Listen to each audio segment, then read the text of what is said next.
Halo semuanya, perkenalkan nama saya Filia Regita Altuprisa. Saya perwakilan dari kelompok 1 akan menjelaskan tentang terapi somatik dan terapi psikofarmaka.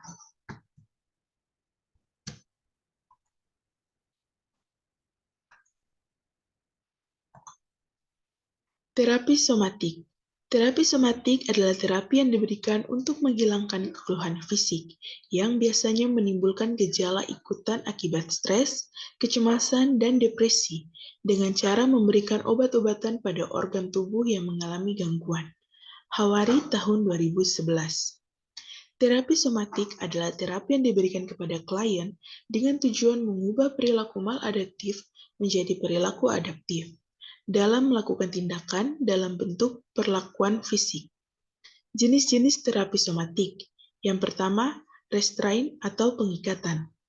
Restrain adalah terapi yang menggunakan alat-alat mekanik atau manual untuk membatasi mobilitas fisik klien. Alasan pengikatan adalah, yang pertama, menghindari risiko mencederai diri sendiri atau orang lain. Yang kedua, pengobatan untuk menurunkan perilaku agresif sudah tidak mempan lagi. Yang ketiga, mencegah jatuh pada pasien yang sedang bingung. Yang keempat, agar pasien bisa beristirahat. Yang kelima, pasien sendiri yang meminta agar perilakunya bisa terkontrol.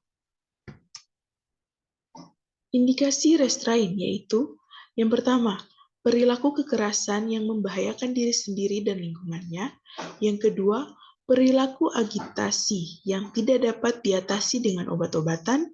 Yang ketiga, klien yang mengalami gangguan kesadaran. Yang keempat, klien yang membutuhkan bantuan untuk mendapatkan rasa aman dan pengendalian diri. Yang kelima, ancaman terhadap integritas tubuh berhubungan dengan penolakan klien untuk beristirahat, makan, dan minum. Prinsip intervensi restrain ini melindungi klien dari cedera fisik dan memberikan lingkungan yang nyaman. Yang kedua, seklusi. Seklusi adalah bentuk terapi yang mengurung klien dalam ruangan khusus. Klien tidak dapat meninggalkan ruangan tersebut secara bebas. Bentuk seklusi dapat berupa pengurungan di ruangan tidak terkunci sampai pengurungan dalam ruangan yang terkunci dengan kasur tanpa spray, tergantung dari tingkat kegawatan klien. Indikasi seklusi yaitu dengan perilaku kekerasan yang dapat membahayakan diri sendiri, orang lain, dan lingkungan. Kontraindikasi dari terapi ini. Yang pertama, resiko tinggi bunuh diri. Yang kedua, klien dengan gangguan sosial. Yang ketiga, kebutuhan untuk observasi masalah medis. Dan yang keempat, hukuman. Yang ketiga, fototerapi atau terapi cahaya. Fototerapi atau terapi cahaya adalah terapi somatik pilihan. Terapi ini diberikan dengan memaparkan klien pada sinar terang 5-20 kali lebih terang daripada sinar ruangan. Terapi sinar sangat bermanfaat dan menimbulkan efek yang positif. Indikasi penggunaan fototerapi. Fototerapi dapat menurunkan 75% gejala depresi yang dialami klien akibat perubahan cuaca. Misalnya pada musim hujan atau musim dingin, di mana terjadi hujan terus-menerus yang bisa mencetuskan depresi pada beberapa orang. Mekanisme kerja. Fototerapi bekerja berdasarkan ritme biologis sesuai pengaruh cahaya gelap terang pada kondisi biologis. Dengan adanya cahaya terang terpapar pada mata, akan merangsang sistem neurotransmitter serotonin dan dopamin yang berperan pada depresi. Efek samping. Kebanyakan efek samping yang terjadi meliputi ketegangan pada mata, sakit kepala, cepat terangsang, insomnia, kelelahan, mual, mata menjadi geli, keluar sekresi dari hidung dan sinus. Yang keempat, ECT atau Electroconvulsive Therapy. ECT adalah suatu tindakan terapi dengan menggunakan aliran listrik dan menimbulkan kejang pada penderita, baik tonik maupun klonik. Terapi ini dilakukan dengan memberikan kejutan listrik di kepala melalui elektroda yang ditusukkan di kulit kepala. Langkah-langkah yang harus diperhatikan perawat dalam pemberian ACT. Yang pertama, memberikan dukungan emosi dan penjelasan kepada pasien dan keluarganya. Yang kedua, mengkaji kondisi fisik pasien. Yang ketiga, menyiapkan pasien. Yang keempat, mengamati respon pasien setelah ECT. Yang kelima, pastikan pasien atau keluarganya sudah memberikan informed consent. Indikasi terapi ECT bisa dilakukan. Yang pertama, pasien yang berkekurangan gizi, karena dikhawatirkan akan ada komplikasi medis. Yang kedua, pasien dengan penyakit jantung yang tidak bisa mentoleransi obat-obatan antidepresan. Yang ketiga, pasien psikotik yang depresi dan tidak mempan lagi dengan obat. Yang keempat, pasien yang pada fase depresi tidak mempan lagi pada obat. Yang kelima, gangguan bipolar di mana pasien sudah tidak dapat berespon lagi terhadap obat. Yang keenam, pasien dengan bunuh diri akut yang sudah lama tidak menerima pengobatan untuk dapat mencapai efek terapeutik. Yang ketujuh, pasien efek samping ECT yang diantisipasikan lebih rendah daripada efek terapi pengobatan, seperti pada pasien lansia dengan blok jantung dan selama masa kehamilan. Kontraindikasi terapi ECT. Yang pertama, tumor intrakranial. Yang kedua, kehamilan. Yang ketiga, osteoporosis. Yang keempat, inframyokardium. Yang kelima, asma bronkial. Yang kelima, terapi deprivasi tidur. Terapi deprivasi tidur adalah terapi yang diberikan kepada klien dengan cara mengurangi jumlah jam tidur klien. Indikasi, terapi deprivasi tidur dianjurkan untuk klien dengan depresi. Mekanisme kerja, terapi deprivasi tidur ini adalah mengubah neuroendokrin yang berdampak antidepresan. Dampaknya adalah menurunnya gejala-gejala depresi. Efek samping, klien yang didiagnosa mengalami gangguan afektif tipe bipolar, bila diberikan terapi ini dapat mengalami gejala mania. Kita masuk pada terapi selanjutnya, yaitu terapi psikofarmaka. Definisi dari terapi psikofarmaka adalah obat yang bekerja secara efektif pada sistem saraf pusat dan mempunyai efek utama terhadap aktivitas mental dan perilaku. Digunakan untuk terapi gangguan psikiatrik yang berpengaruh terhadap taraf kualitas hidup klien. Hawari tahun 2001. Gangguan mental dan perilaku tersebut dapat bermanifestasi dalam bentuk yang pertama, intoksikasi akut, yang kedua, penggunaan yang merugikan, yang ketiga, ketergantungan, yang keempat, keadaan putus obat, yang kelima, gangguan psikotik, dan yang keenam, amnestik. Nah, bagaimana peran perawat dalam terapi psikofarmaka? Yang pertama, pengumpulan data sebelum pengobatan, yaitu diagnosa medis, gangguan penyakit, hasil pemeriksaan laboratorium, jenis obat yang digunakan, baik dosis maupun waktu pemberian, program terapi lain, kemudian mengkombinasikan obat dengan terapi modalitas, dan pendidikan kesehatan untuk klien dan keluarga tentang pentingnya minum obat secara teratur dan penanganan efek samping obat. Kemudian yang terakhir, monitoring efek samping penggunaan obat. Yang kedua, prinsip pengobatan farmaka. A. Persiapan. Yang pertama, melihat order pemberian obat di lembar obat. Yang kedua, kaji setiap obat yang akan diberikan termasuk tujuan, cara kerja, dosis, efek samping, dan cara pemberian. Yang ketiga, kaji pengetahuan klien dan keluarga tentang obat. Yang keempat, kaji kondisi klien sebelum pengobatan. B. Lakukan minimal prinsip 5 benar. C. Laksanakan program pemberian obat. D. Gunakan pendekatan tertentu. E. Pastikan obat telah diminum. F. Bubuhkan tanda tangan pada dokumentasi pemberian obat sebagai aspek legal. G. Laksanakan program pengobatan berkelanjutan. H. Menyesuaikan dengan terapi non-farmakologi. I. turut serta dalam penelitian tentang obat psikofarmaka. Yang ketiga, setelah seorang perawat melaksanakan terapi psikofarmaka, maka tugas terakhir yang paling penting harus dilakukan adalah evaluasi. Yang harus dievaluasi adalah emosional yang stabil, kemampuan berhubungan interpersonal meningkat, halusinasi, agresi, delusi, dan menarik diri menurun, perilaku mudah diarahkan, proses berpikir ke arah logika, efek samping obat, dan tanda-tanda vital. Nah, jenis-jenis obat psikofarmaka. Yang pertama, antipsikotik. Antipsikotik termasuk golongan mayor tranquilizer atau psikotropik.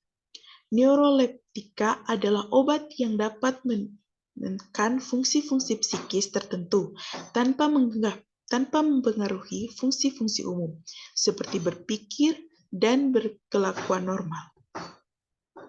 Mekanisme kerja. Mekanisme kerja dari obat antipsikosis yaitu memblokade dopamin pada reseptor pasca sinaps neuron di otak dan juga dapat memblokade reseptor kloregenik, aligrenik, dan histamin. Indikasi. Obat antipsikosis merupakan pilihan pertama dalam menangani skizofrenia untuk mengurangi delusi, halusinasi, gangguan proses dan isi pikiran, dan juga efektif dalam mencegah kekambuhan. Nah, efek samping dari obat ini yaitu Parkinson, dystonia, aksania, transdiskesisnia. Kontraindikasi. Obat-obat antipsikosis berkontraindikasi dengan penyakit hati, penyakit darah, kelainan jantung, epilepsi, febris yang tinggi, penyakit pada sistem saraf pusat, ketergantungan alkohol, dan gangguan kesadaran. Yang kedua, antidepresan.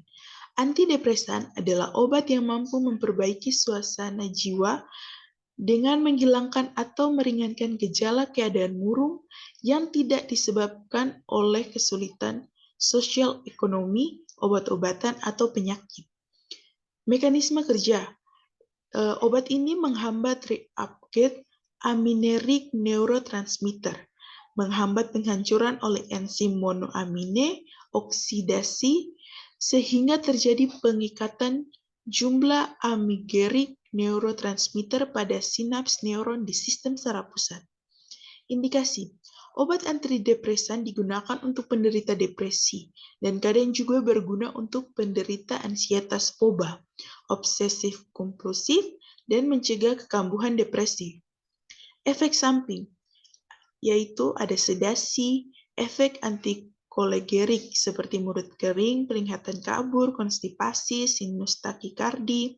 Kemudian ada efek adrenarik alfa, yaitu perubahan EKG dan hipotensi, serta yang terakhir efek neurotoksik.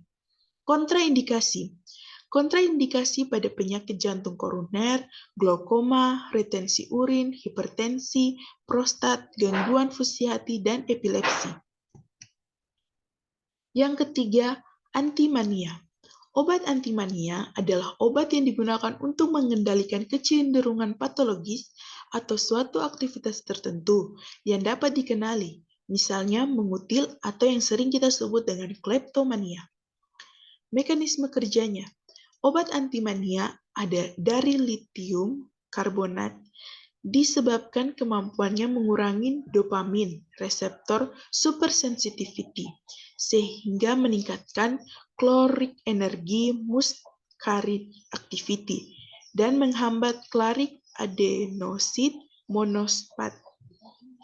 Indikasi, mengurangi agresivitas, tidak menimbulkan efek sedatif, mengkolerasi atau mengontrol pola tidur, irritable, dan adanya flight of idea. Efek samping, efek neurologik ringan, dan efek toksik. Kontraindikasi, respons hipersensitivitas terhadap litium karbonat, penyakit ginjal, dan penyakit tiroid. Yang keempat, obat ansietas. Obat yang digunakan untuk gangguan mental yang sering dijumpai dengan ansietas berat berupa takut dan rasa takut, gelisah, rasa takut yang timbul dari penyebab yang tidak diketahui. Efek samping. Efek samping yang ditimbulkan dari penggunaan obat ansietas antara lain mengantuk, kewaspadaan berkurang, kinerja psikomotor menurun, kemampuan kognitif melemah, relaksasi otot seperti rasa lemas dan cepat lelah. Indikasi. Untuk mengobati ansietas dan gangguan ansietas, insomnia, depresi, gangguan stres pasca trauma, dan putus alkohol. Kontraindikasi. Pasien dengan hypersensitivity terhadap benzodiazepin, glaukoma, myotensi grafis, insufisiensi paru kronik, penyakit ginjal, dan penyakit hati kronik. Yang kelima, anti-insomnia. Obat yang digunakan untuk gejala atau kelainan dalam tidur berupa kesulitan berulang untuk tidur. Efek samping. Depresi susunan saraf pusat, terutama pada saat tidur sehingga mempermudahkan timbulnya koma, karena terjadinya penurunan dari fungsi pernafasan. Selain itu terjadi uremia dan gangguan fungsi hati. Yang kemudian ada kontraindikasi. Berkontraindikasi pada wanita hamil dan menyusui, gagal jantung, penyakit pernafasan akut, dan sleep apnea syndrome. Yang keenam, antipanik. Obat antipanik merupakan persamaan dari drugs as in panic disorder. Panik merupakan gejala yang merupakan sumber penderitaan atau distres, atau mengganggu aktivitas sehari-hari. Diagnostik sindrom panik dapat ditegakkan paling sedikit 1 bulan setelah individu mengalami beberapa kali serangan ansietas berat. Gejala tersebut dapat terjadi dengan atau tanpa agorafobia. Efek samping yang ditimbulkan, yaitu mengantuk, sedasi, kewaspadaan berkurang, dan neurotransmisi. Yang terakhir, anti-obsesif kompulsif. Obat anti-obsesif kompulsif merupakan obat yang digunakan pada orang yang menderita obsesi, yaitu munculnya gambaran atau ide-ide yang tidak diinginkan yang menimbulkan kecemasan berulang. Diagnostik obsesif kompulsif dapat diketahui bila individu setidaknya 2 minggu dan hampir setiap hari mengalami gejala obsesif kompulsif. Efek samping obat anti-obsesif kompulsif yaitu gejala antihistamin seperti sedasi, mengantuk, kewaspadaan berkurang, kinerja psikomotor menurun, kemampuan kognitif menurun, dan lainnya. Yang kedua, efek antikoligenerik seperti mulut kering, keluhan lambung, retensi menurun, disuria, penglihatan kabur, konstipasi, gangguan fungsi seksual, sinus takikardi, dan lainnya. Yang ketiga, efek anti-adrenalik alfa, yaitu perubahan EKG, hipotensi, dan osteostatik. Yang keempat, efek neurotoksis, seperti adanya tremor halus, kejang epileptik, agitasi, dan insomnia. Jadi teman-teman, kesimpulannya, terapi somatik adalah terapi yang diberikan kepada klien dengan tujuan merubah perilaku maladaptif menjadi perilaku adaptif dalam melakukan tindakan dalam bentuk perlakuan fisik. Sedangkan psikofarma lebih bertujuan dengan terapi-terapi menggunakan obat-obatan. Psikofarma sejumlah besar obat yang digunakan untuk mengobati gangguan mental. Obat-obatan yang diberikan selain dapat membantu dalam proses penyembuhan pada klien dengan gangguan jiwa, juga mempunyai efek samping yang dapat merugikan klien tersebut, seperti Parkinsonisme, pusing, sedasi, pingsan, hipotensi, pandangan kabur, dan konstipasi. Untuk menghindari hal tersebut, perawat sebagai tenaga kesehatan yang berlangsung dengan pasien selama 24 jam harus mampu mengimbangi terhadap perkembangan mengenai kondisi klien, terutama dari pemberian obat psikofarma.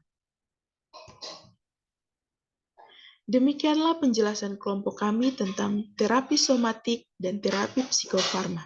Sekian dan terima kasih.